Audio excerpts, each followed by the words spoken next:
Hi everyone, welcome to Poisonous People. Today I'm going to be starting a series on the 10 diagnostic criteria for narcissistic personality disorder.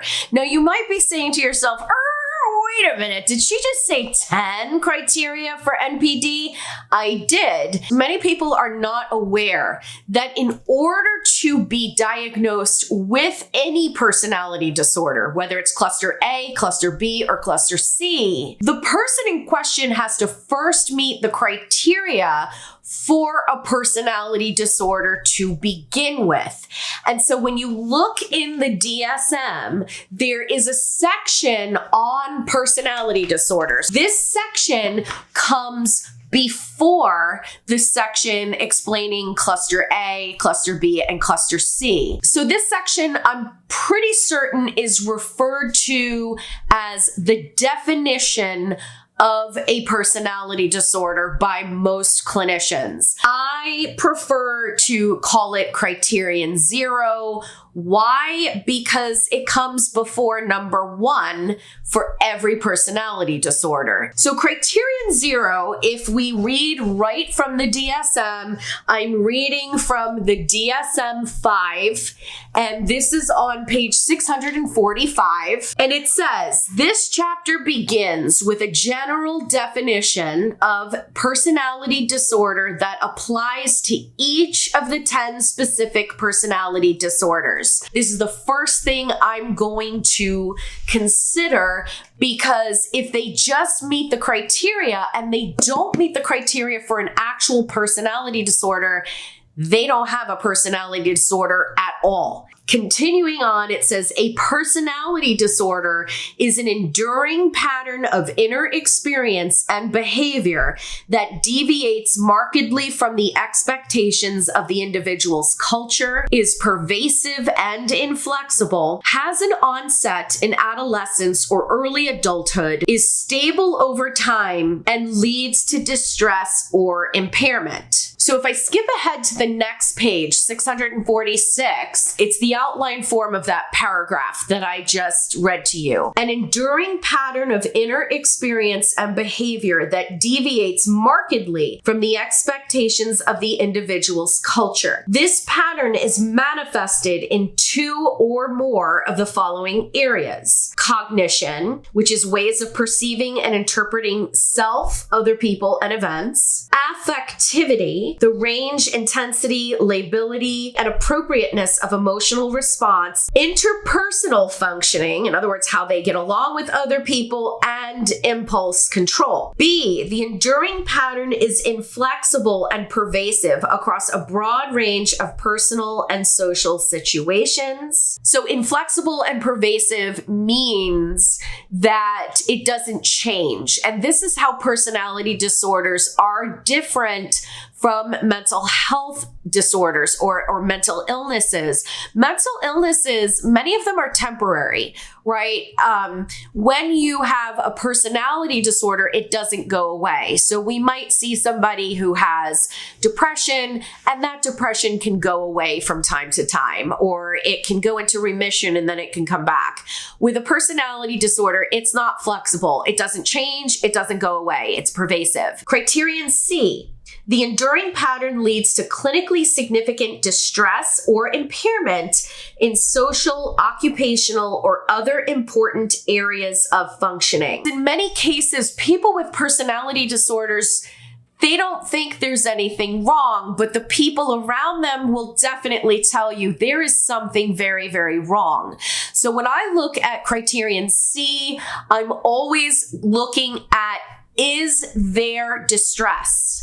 We're looking at distress that they cause in other people, not just themselves. Next, we have D. The pattern is stable and of long duration, and its onset can be traced back to at least adolescence or early adulthood. So another thing that we want to consider is that the pattern is stable and of long duration.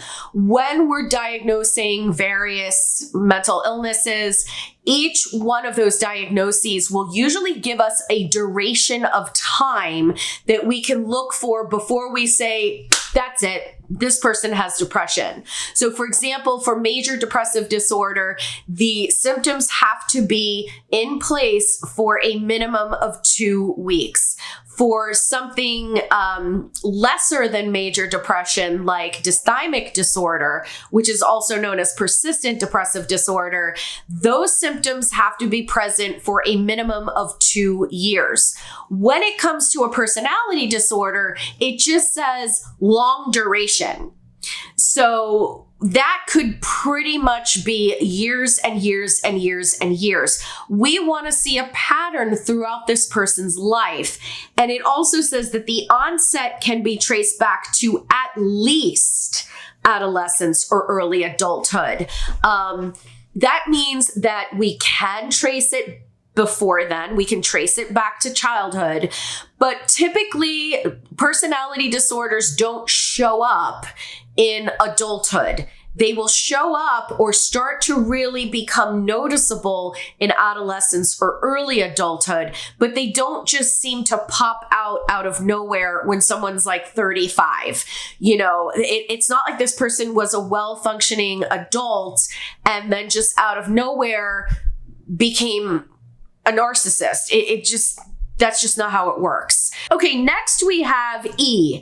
The enduring pattern is not better explained as a manifestation or consequence of another mental disorder. And so I kind of just explained that along with Criterion D, that we can rule out other things. So if somebody's experienced a trauma and now their behavior is just unbearable and it's causing people stress, we have to first rule out that the cause of this person's behavior is some sort of post-traumatic stress disorder or other trauma or stressor related disorder. It doesn't necessarily mean it's their personality. And finally, the enduring pattern is not attributable to the physiological effects of a substance, such as drug abuse or a medication or another medical condition. And they give an example of head trauma. This last criterion is actually tacked onto the bottom of just about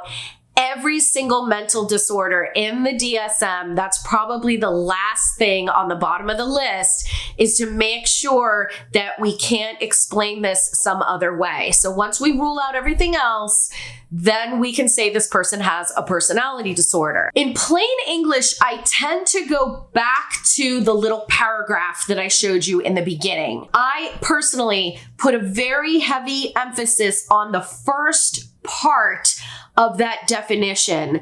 And it says, it's an enduring pattern of inner experience and behavior that deviates markedly from the expectations of the individual's culture. Culture refers to whatever group that person finds themselves in.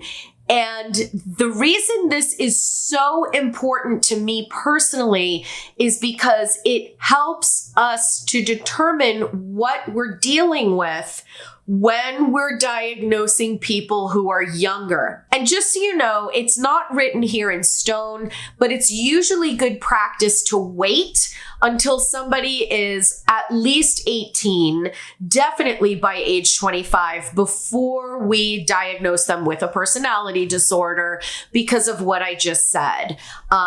We want to make sure that this person is out of adolescence. We want to make sure this person is, beyond a reasonable season of life where they may have a failure to launch before we start blaming a personality disorder. We want to give that person time to kind of get their act together and grow up in a sense. So that, my friends, is Criterion Zero. I'm Jen Guerriero, and this is Poisonous People. Thanks for watching.